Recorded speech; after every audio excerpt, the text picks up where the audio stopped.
Hello friends, welcome back to DLS news. तो आज तारीख 18 मार्च 2022, दिन शुक्रवार, हिंदी तिथि फाल्गुन माह शुक्ल पक्ष पूर्णिमा और आधे दिन के बाद प्रतिपदा शुरू हो जाएगी। और आज दोस्तों होली का दूसरा दिन यानी कि रंगों वाली होली का त्योहार धुलंडी भी है। आप सभी देशवासियों को होली की दिल से हार्दिक शुभकामनाएं। और होली के इस रंग वाले त्योहार को अलग अलग राज्यों में अलग अलग तरीके से मनाते हैं। बंगाल में डोल जात्रा तो गुजरात में धुलेटी के रूप में होली मनाते हैं। उड़ीसा में डोल पूर्णिमा और असम में फकुआ के रूप में इसको मनाया जाता है।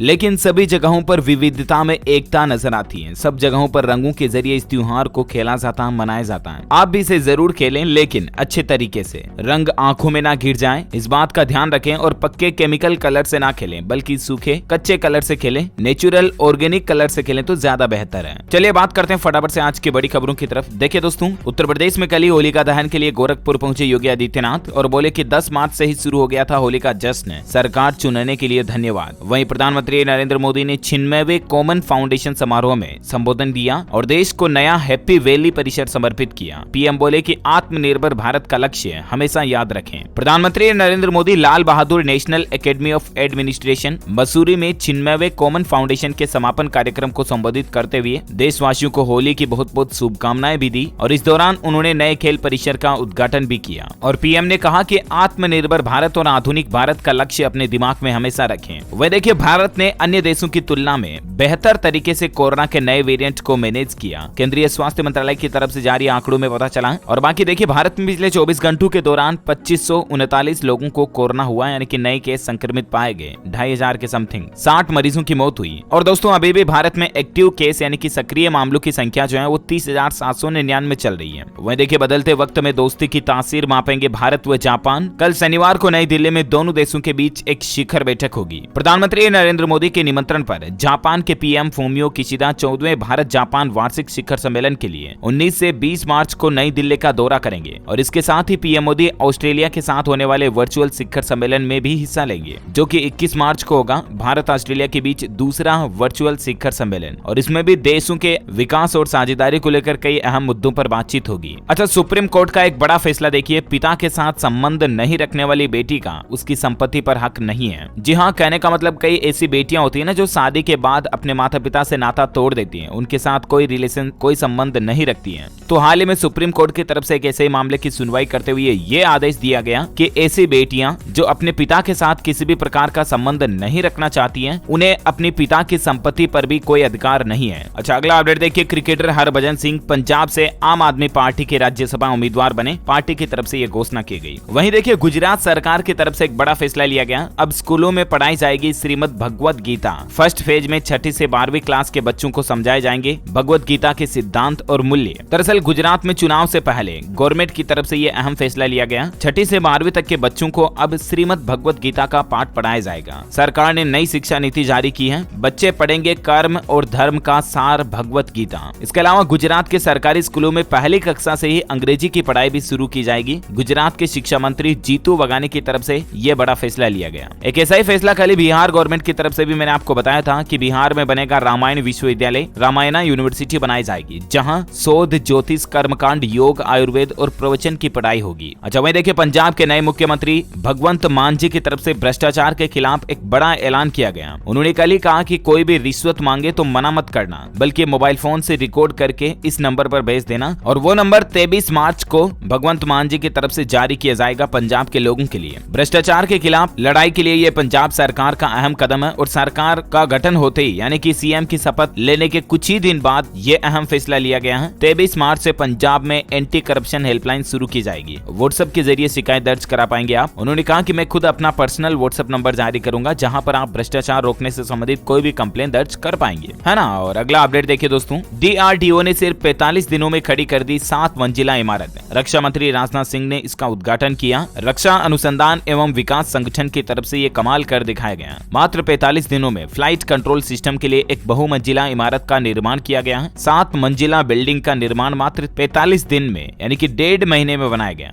Amazing right. अच्छा, टेक्नोलॉजी से बड़ी खबर आ रही है कि नेटफ्लिक्स यूजर्स को बड़ा झटका लग सकता है। पासवर्ड शेयरिंग के लिए अब आपको ज्यादा पैसे चुकाने पड़ सकते हैं। नेटफ्लिक्स कंपनी अपनी पॉलिसी में बदलाव करने की तैयारी कर रही है। दरअसल जो नेटफ्लिक्स वगैरह का जो सब्सक्रिप्शन पैक होता है ना, तो उसका पासवर्ड हम में से बहुत सारे लोग दोस्तों के साथ शेयर कर देते हैं, परिवार वाले फैमिली मेंबर्स के साथ शेयर कर देते हैं ताकि उनको भी सब्सक्रिप्शन नहीं लेना पड़े, राइट। तो ऐसी चीजों को देखते हुए नेटफ्लिक्स कंपनी अपनी सब्सक्रिप्शन पॉलिसी में बदलाव करने जा रही है। वह देखिए, रूस का मेटा को जवाब। इंस्टाग्राम ब्लॉक होने के बाद रूस अपना खुद का फोटो शेयरिंग ऐप रोसग्राम लॉन्च करने जा रहा। क्राउड फंडिंग और पेड एक्सेस जैसे फीचर्स भी इसमें मिलेंगे। 28 मार्च को रोसग्राम रूस में लॉन्च किया जाएगा। वहीं एप्पल कंपनी की तरफ से भी एक बदलाव देखिए आप, स्कर्ट न पेंट, अब जेंडर न्यूट्रल इमोजी से होगी चैटिंग। एप्पल के नए वर्जन में जोड़ा गया प्रेग्नेंट मर्द का आइकन भी, और सीरी की जगह लेगी ट्रांसजेंडर। एप्पल में महिला पुरुष की ही नहीं बल्कि ट्रांसजेंडर की आवाज भी अब आपको सुनाई देगी। जिस तरह से गूगल असिस्टेंट में फीमेल की वॉइस सुनते हो ना आप, उस तरह से एप्पल सीरी में अब आपको 3 तरह की वॉइस सुनाई देगी, फीमेल, मेल और ट्रांसजेंडर। अच्छा, वही देखिए दोस्तों, 5 राज्यों में कांग्रेस की हार के बाद पार्टी टूटने की ओर अग्रसर है। 24 घंटों में आजाद के घर G23 नेताओं की दूसरी मीटिंग हुई। पत्रकारों को भी बुलाया गया और कुछ बड़े फैसले लेने की भी संभावना है। साथ ही देखिए, यूक्रेन पर हमले का 22वां दिन, रूसी सेना की खार के ऊपर गोलीबारी अभी भी जारी है। 21 लोगों की और पिछले 24 घंटों में जान जाने की खबर है। यूएस और यूरोप के सैकड़ों प्लेन जब्त करेगी पुतिन सरकार, इस तरह की भी मीडिया रिपोर्ट्स आ रही है। अच्छा, वहीं देखिए, भारत पाकिस्तान सीमा पर बीएसएफ के जवानों ने खेली होली। जवानों ने इस दौरान जमकर डांस भी किया, एक दूसरे के गुलाल लगाई और बोले कि यूनिट ही हमारा परिवार है। वहीं उत्तर प्रदेश में गोरखनाथ मंदिर में योगी की पहली बैठक हुई। सीएम योगी बोले बारिश से पहले पूरी तरह से खत्म करें जल भराव की समस्या। गोरखनाथ मंदिर के शिवालय में रुद्राभिषेक भी किया। और उत्तर प्रदेश में होली से ही स्विमिंग पूल और वाटर पार्क वगैरह सभी फिर से खुल पाएंगे। होली से यूपी सरकार ने कोविड-19 के सारे प्रतिबंध हटा दिए, लेकिन मास्क लगाना अभी भी जरूरी होगा। वहीं यूपी कन्नौज में 18 मार्च को बंद रहेगी शराब की दुकानें। जिला आबकारी अधिकारी बोले 18 को अगर दुकानें खुली तो होगी कार्रवाई, 19 से फिर से खुल सकेंगी। देखिए, हरियाणा राजभवन में खेली गई होली। मुख्यमंत्री मनोहर लाल ने पंजाब के मुख्यमंत्री भगवंत मान के माथे पर तिलक लगाया और मिठाई भी खिलाई। पश्चिम बंगाल की ममता सरकार की तरफ से एक बड़ा फैसला कि 6 से 15 अप्रैल के बीच नहीं होगी कोई परीक्षा।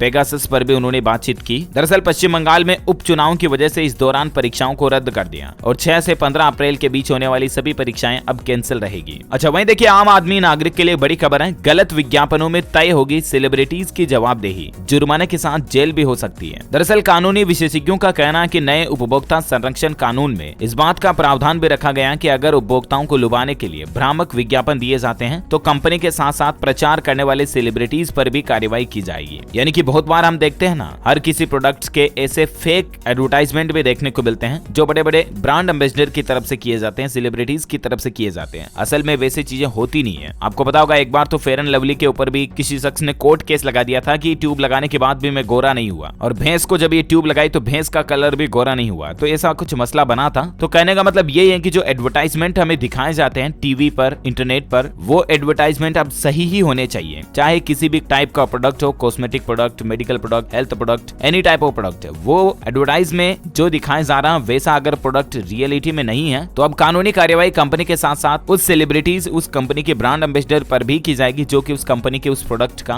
विज्ञापन एडवर्टाइज कर रहे हैं। समझ रहे हो ना। अच्छा, इंडियन रेलवे को लेकर कुछ अपडेट देखिए आप। रेल यात्री ध्यान दें, बिहार से पंजाब के लिए भी कुछ और होली स्पेशल ट्रेनों की शुरुआत की गई है और इन रूट्स के पैसेंजर्स को इससे फायदा होगा। कौन कौन सी जिनकी डिटेल्स भी आप देख सकते हैं। और एक अच्छी खबर है, बिहार, उत्तर प्रदेश, मध्य प्रदेश और महाराष्ट्र पैसेंजर ट्रेन के लिए भी होली स्पेशल ट्रेन की शुरुआत की गई है रेलवे की तरफ से। साथ ही देखिए, पीएम के संसदीय क्षेत्र वाराणसी पहुंचना भी अब और आसान होगा क्योंकि यात्रियों को कुछ खास सुविधाएं मिलेगी। दरअसल उत्तर पश्चिम रेलवे ने अपने अधीनस्थ चलने वाली 3 जोड़ी जोधपुर वाराणसी जोधपुर रेल सेवाओं में अस्थायी कोच जोड़ने का निर्णय लिया और इन ट्रेनों में द्वितीय श्रेणी के अस्थायी कोच जोड़ने से राजस्थान और उत्तर प्रदेश के लोगों के लिए आवागमन की सुगमता और आरामदायक सुविधा मिलती रहेगी। साथ ही रेलवे अब वंदे भारत ट्रेन की स्पीड बढ़ाने का भी काम कर रहा है। अब 200 किलोमीटर प्रति घंटा की रफ्तार से दौड़ेगी वंदे भारत ट्रेनें, क्योंकि दोस्तों इंडियन रेलवे अब वंदे भारत ट्रेनों की टेक्नोलॉजी को अपग्रेड करने जा रहा है और अब इनकी मैक्सिमम स्पीड 200 किलोमीटर की रफ्तार तक रहेगी। अच्छा, साथ ही देखिए, कर्नाटक हाईकोर्ट के बड़े फैसले के बाद गुजरात शिक्षा विभाग ने भी एक सर्कुलर जारी किया और कहा कि हिजाब विवाद को लेकर सतर्क रहें। दरअसल कर्नाटक हाईकोर्ट ने मंगलवार को यह फैसला सुनाया था कि हिजाब पहनना इस्लाम की एक आवश्यक धार्मिक प्रथा नहीं है और इसने शैक्षणिक संस्थानों में ड्रेस कोड पर कर्नाटक सरकार के आदेश को बरकरार रखा है। और इस कर्नाटक सरकार के फैसले के बाद मामला तो सुप्रीम कोर्ट भी पहुंच चुका है, लेकिन कई राज्य सरकारें भी सतर्क हो चुकी हैं क्योंकि हिजाब विवाद जो है वो कंट्रोवर्सी का मसला बनता जा रहा है। वह देखिए, झारखंड सरकार की तरफ से एक बड़ा फैसला लिया गया। हाथियों के हमले में मौत होने पर अब परिजनों को मिलेंगे 6.5 लाख रुपए। फसल और गरों की मुआवजा राशि भी बढ़ाई जाएगी, झारखंड सरकार का यह कहना है। झारखंड में जंगली हाथियों के हमले में हताहत लोगों के परिजनों को इस वर्ष लगभग 1,20,00,000 रुपए का मुआवजा दिया गया और जल्द ही इस राशि को 4 लाख से बढ़ाकर 6.5 लाख रुपए करने की योजना भी बना रही है सरकार। और इसी प्रकार से फसलों और गरों के नुकसान की मुआवजा राशि भी बढ़ाएगी। झारखंड के मुख्यमंत्री हेमंत सोरेन की तरफ से ये ऐलान किया गया, क्योंकि हाथियों के हमले भी अक्सर होते रहते हैं। इसी घटना देखिए आप छत्तीसगढ़ में भी कल ही जंगली हाथियों के हमले में 2 महिलाओं की जान चली गई। वन विभाग ने परिजनों को राहत धनराशि भी दी है, 25-25 हजार रुपए की धनराशि दी। अच्छा, यूपी सरकार की तरफ से एक और बड़ा फैसला देखिए, स्वास्थ्य सुविधाओं में आत्मनिर्भर बनेगा उत्तर प्रदेश, बनाए जाएंगे 6 नए धनवंतरी मेगा हेल्थ पार्क। दरअसल उत्तर प्रदेश में स्वास्थ्य सुविधाओं को बेहतर बनाने के लिए सरकार तकरीबन 30,000 करोड़ रुपए खर्च करके 6 धनवंतरी मेगा हेल्थ पार्क बनाएगी। और ये Dhanvantari mega health park health और सर्जिकल इंस्ट्रूमेंट्स और दवाओं जैसी चिकित्सा सुविधाओं के उत्पादन को बड़े पैमाने पर बढ़ाकर राज्य को आत्मनिर्भर बनाएंगे।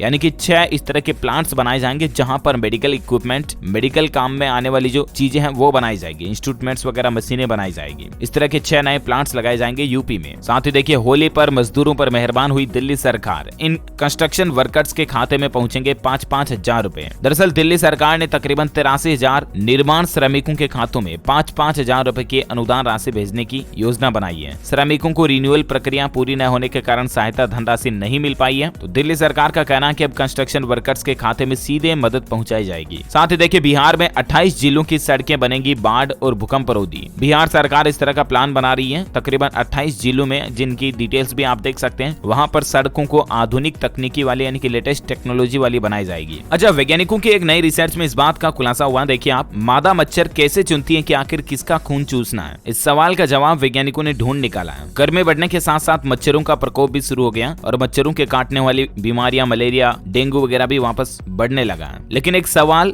जिसको रिसर्च में पाया गया कि आखिर मादा मच्छर जो है वो इंसानों का खून चूसती है, तो कौन से इंसानों का खून चूसना उसको पसंद होता है? जो फीमेल मॉस्किटो होती है। तो एक रिसर्च में सवाल का जवाब मिला कि शोध करने वाले वैज्ञानिकों ने बताया कि मादा मच्छर को अपने शिकार का पता लगाने के लिए गंध और नजर दोनों की जरूरत पड़ती है। और हम सांस में जो कार्बन डाइऑक्साइड गैस छोड़ते हैं ना, उसमें एक अलग प्रकार की गंध होती है। हर एक व्यक्ति की सांस से अलग अलग तरह की गंध निकलती है और मादा मच्छर इसी गंध को सूंघते सूंघते इंसान के पास पहुंचती है और फिर वो अपनी नजर का इस्तेमाल करके उन्हें शिकार बनाती है। 100 फीट दूरी तक ये गंध को महसूस कर सकती है मच्छर, और तभी तो मच्छरों को पता चल जाता है कि किस कोने में कौन सा बंदा सो रहा है जिसका जाके मुझे खून चूसना है। अच्छा दोस्तों, कुछ और खबरें जानेंगे, महत्वपूर्ण और काम की बातें देखेंगे, लेकिन फिलहाल मैं आपको आज के मौसम अपडेट बता देता हूँ। देखिए, 21 मार्च को हमारे देश में एक भयंकर चक्रवाती तूफान आ सकता है। मौसम विभाग की चेतावनी के बाद गृह मंत्रालय अलर्ट मोड में आ गया। बंगाल की खाड़ी में एक चक्रवाती तूफान बन रहा है और IMD यानी कि इंडियन मेट्रोलॉजिकल डिपार्टमेंट यानी भारतीय मौसम विज्ञान विभाग की तरफ से ये चेतावनी जारी की गई और उसके बाद गृह मंत्रालय की तरफ से हाई लेवल मीटिंग भी ली गई और इस तूफान का खतरा किन किन राज्यों में है इस बात पर भी चर्चा हुई। बंगाल की खाड़ी में जो ये चक्रवाती तूफान आ रहा है, इसका नाम है असनी तूफान। 21 और 22 मार्च को ये चक्रवाती तूफान में बदल सकता है। मौसम विभाग ने मछुआरों को अगले शनिवार से मंगलवार तक बंगाल की खाड़ी और अंडमान सागर में मछली मारने से भी परहेज करने की सलाह दी, यानी कि मछली पकड़ने भी न जाने की चेतावनी दी है। 90 किलोमीटर प्रति घंटा की रफ्तार से हवाएं चल सकती हैं इस तूफान के चलते हैं और ये तूफान तेज चक्रवात में बदलने के बाद बांग्लादेश और उससे सटे उत्तरी म्यांमार की ओर बढ़ सकता है। इस तरह की मौसम विभाग ने चेतावनी जारी की है, तो इधर के इलाके वाले लोग बाग हैं वो सावधान रहें, सतर्क रहें। वही देखिए, राजस्थान समेत कुछ राज्यों में अगले 2 दिन सताएगी गर्मी, लू का अलर्ट भी जारी किया गया। जम्मू, हिमाचल प्रदेश, गुजरात, कोंकण क्षेत्र वगैरह वगैरह में। अच्छा, वही देखिए, होली के रंग में भंग डाल सकती है बारिश भी। उत्तराखंड राज्य के कुछ जिलों में 4 दिन तक बारिश की चेतावनी भी जारी की गई है मौसम विभाग की तरफ से। कौन कौन से डिस्ट्रिक्ट में आप देख सकते हैं। हालांकि मौसम विभाग का कहना है कि होली से पहले गर्मी ने छुड़ाए पसीने। देश के 8 राज्यों के लिए तो स्पेशली हीट वेव यानी कि लू चलने की चेतावनी जारी की है, जिसमें ये राज्य शामिल है। संपूर्ण भारत का आज 18 मार्च 2022 का मौसम पूर्वानुमान आखिर क्या कहता है?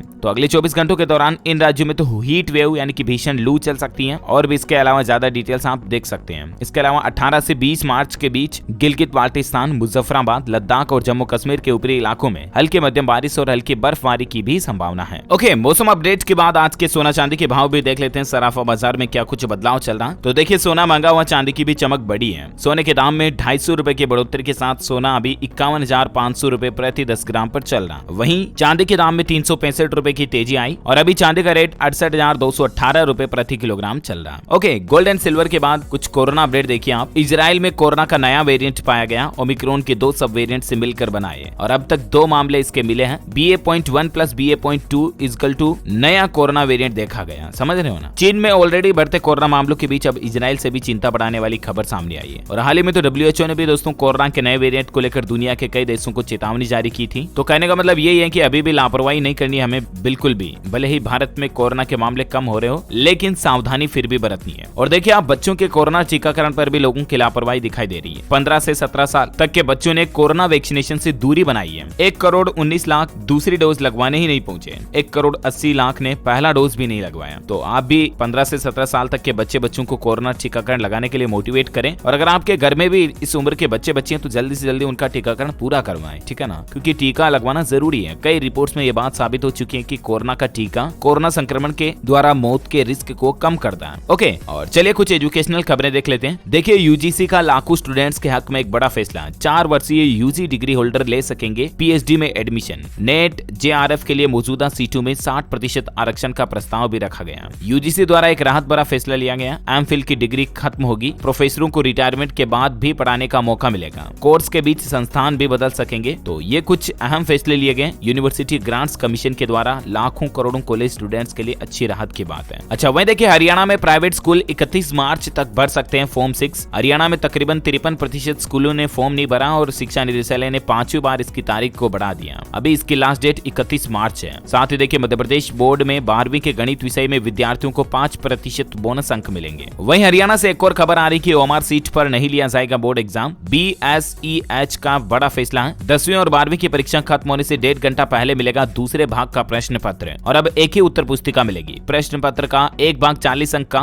विवरणात्मक होगा और दूसरा भाग 40 अंक का बहुविकल्पीय होगा। 60% MCQ और 40% खाली स्थान, एक पंक्ति में उत्तर और सही गलत का चयन। इस तरह का एग्जाम पैटर्न रहेगा। हरियाणा स्कूल शिक्षा बोर्ड द्वारा इस बार एजुकेशन में इस तरह का बदलाव किया गया। ओके, अच्छा एजुकेशनल खबरों के बाद फटाफट से कुछ और महत्वपूर्ण खबरें देख लेते हैं। देखिए सड़क परिवहन मंत्रालय का बड़ा फैसला। विदेशी मेहमानों के साथ आने वाले वाहनों के लिए नए नियम लागू होंगे। तमाम देशों से आने वाले राजनयिक या अन्य मेहमान अपने साथ वाहन भी लेकर आते हैं। ये वाहन कुछ समय के लिए आते हैं और फिर वापस चले जाते हैं। इन व्यक्तिगत वाहनों के लिए अभी तक कोई नियम नहीं था, लेकिन सड़क परिवहन मंत्रालय ने इन वाहनों को कानून के तहत लाने का फैसला किया और इसके लिए भी नियम निर्धारित किए गए। अब वाहनों को देश में लाने के लिए नियमों को मानना जरूरी होगा। और नियम कौन कौन से हैं? विदेशी मेहमानों के लिए जो नए नियम है उसमें वैध पंजीकरण प्रमाण पत्र, वैध ड्राइविंग लाइसेंस, अंतर्राष्ट्रीय ड्राइविंग परमिट, एक वैलिड बीमा पॉलिसी और एक वैध प्रदूषण नियंत्रण प्रमाण पत्र। ये सब कुछ कंप्लीट डॉक्यूमेंट्स होंगे तो ही विदेशी मेहमान अपनी गाड़ी को भारत में लाकर चला पाएंगे, है ना। अच्छा, साथ ही खबर आ रही दोस्तों की यूपी सरकार राज्य के करोड़ों लाभार्थियों की पेंशन राशि को बढ़ाने की तैयारी भी कर रही है और अब हर महीने 1500 रुपए पेंशन देने की योजना बनाने की तैयारी चल रही है। 1 करोड़ बुजुर्ग, दिव्यांग और निराश्रित महिलाओं को पेंशन की सुविधा दी जाती है उत्तर प्रदेश में हर महीने तकरीबन। और इसका सीधा लाभ आम लोगों तक पहुंचाने में अभी जो 1700-800 रुपए पेंशन मिलती है उसको बढ़ाकर 1500 रुपए करने की योजना बना रही है यूपी सरकार। साथ ही देखिए बॉलीवुड से अपडेट आ रहा है। टाइगर श्रॉफ की हीरोपंती 2 का ट्रेलर हुआ आउट। 29 अप्रैल को सिनेमाघरों में आएगी ये फिल्म। अच्छा, वहीं देखिए 2 साल बाद 2 दिन के लिए खुले निजामुद्दीन मरकज के ताले। रमजान में खुलेगी या नहीं, इस पर सुनवाई होगी 31 मार्च को। वहीं देखिए अगर आपने भी पैसा बाजार के जरिए म्यूचुअल फंड में निवेश किया तो जरूरी खबर है 25 मार्च से बंद हो जाएगा अकाउंट। कंपनी ने ये बात कही है। दरअसल पैसा बाजार कंपनी का कहना है कि कुछ ग्राहकों को एक मेल मिला जिसमें कहा गया था कि म्यूचुअल फंड सर्विसेज के लिए उनका खाता 25 मार्च से टर्मिनेट कर दिया जाएगा और इससे ग्राहक चिंतित हो रहे हैं। तो कंपनी ने इस बात पर क्लेरिफिकेशन जारी किया और उसमें कंपनी की तरफ से क्या क्या बातें कही गई इसकी जानकारी भी आप स्क्रीन पर देख सकते हैं। वह देखिए पेटीएम पर ग्रोवर की राय। स्टॉक अपने आईपीओ प्राइस से 70% से भी ज्यादा टूटा है। असनीर ग्रोवर ने खरीदारी की सलाह दी है। साथ ही देखिए यूक्रेन में फंसे भारतीयों के लिए सबसे अहम एडवाइजरी जारी की गई है। युद्ध क्षेत्र में इन बातों का ध्यान रखें।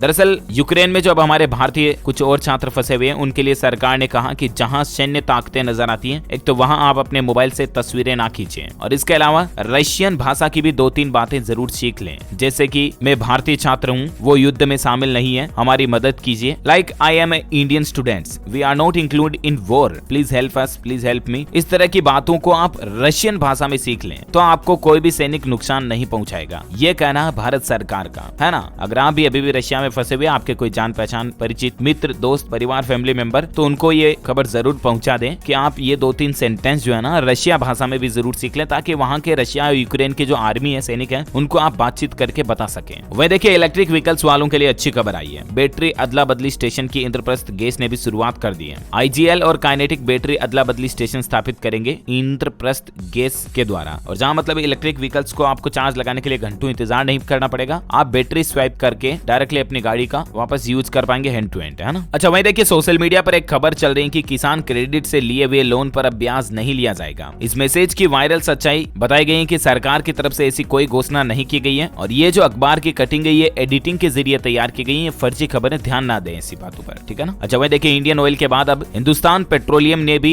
रूस से सस्ते में तेल का सौदा किया। 20 लाख बैरल कच्चा तेल जो है रूसी क्रूड ऑयल खरीदेगी हिंदुस्तान पेट्रोलियम भी, और इससे एक दिन पहले इंडियन ऑयल कॉर्पोरेशन ने भी खरीदा था। तो उम्मीद है दोस्तों अब भारत में पेट्रोल डीजल कुछ सस्ता जरूर होगा। अच्छा, जम्मू कश्मीर में भी अब आप नेत्रदान कर सकेंगे, ये नई सुविधा शुरू कर दी गई है। कॉर्नियल प्रत्यारोपण को मंजूरी मिल चुकी है। जम्मू कश्मीर मेडिकल कॉलेज के जरिए जल्द ही आप ये सुविधा ले पाएंगे, दे पाएंगे, है ना। अच्छा, वहीं देखिए चीन में फिर से पढ़ाई कर सकेंगे विदेशी छात्र। 2 सालों से कोरोना प्रतिबंधों के चलते वीजा नहीं मिल रहा था, लेकिन चीन ने फिलहाल इस चीज की शुरुआत वापस कर दी है। और इसके अलावा देखिए आम लोगों के लिए भी खुलेंगे राजभवन के दरवाजे। 21 से 27 मार्च तक कर सकेंगे उद्यान का दीदार, 2 बजे तक मिलेगा प्रवेश। झारखंड राज्य के लोगों के लिए अच्छी खबर है, राजभवन रांची के दरवाजे आम लोगों के लिए खुल जाएंगे। 21 से 27 मार्च तक पर्यटन के रूप में आप इसे विजिट कर पाएंगे। ओके दोस्तों, तो इस कड़ी में आज दिन भर की तमाम बड़ी खबरें, मुख्य समाचार, टुडे ब्रेकिंग न्यूज का अपडेट वीडियो यहीं फिनिश होता है। और हाँ, आप मुझे कमेंट करके बताइए दोस्तों की हमारी भारतीय सेना यानी कि इंडियन आर्मी की हेड क्वार्टर कहां पर है, कमेंट करके बताइए। जो लोग इस सवाल का सही जवाब इस वीडियो के नीचे कमेंट में देंगे ना, वो रैंडमली सेलेक्ट होने पर आप हमारी DLS न्यूज टीम की तरफ से जीत सकते हैं एक शानदार सरप्राइज गिफ्ट, जिसमें आपको mobile, computer, laptop, tablet, PC, gadgets वगैरह कुछ भी जीतने का मौका मिलेगा। और इसी के साथ ही अगर आपको वीडियो अच्छा लगा तो इसे लाइक करना और शेयर भी करना अपने दोस्तों के साथ फेसबुक और व्हाट्सएप पर। और हाँ, आप हमारे चैनल DLS न्यूज को सब्सक्राइब करके बेल आइकॉन भी जरूर दबा देना, ताकि आपको रोजाना के ताजा अपडेट्स और काम की खबरें तुरंत आपके मोबाइल पर मिलती रहेगी। अगेन आप सभी भाइयों बहनों को हैप्पी होली हमारी DLS न्यूज फैमिली की तरफ से, और पर्सनली आपके अपने DLS भाई की तरफ से भी होली की दिल से बहुत बहुत हार्दिक शुभकामनाएं।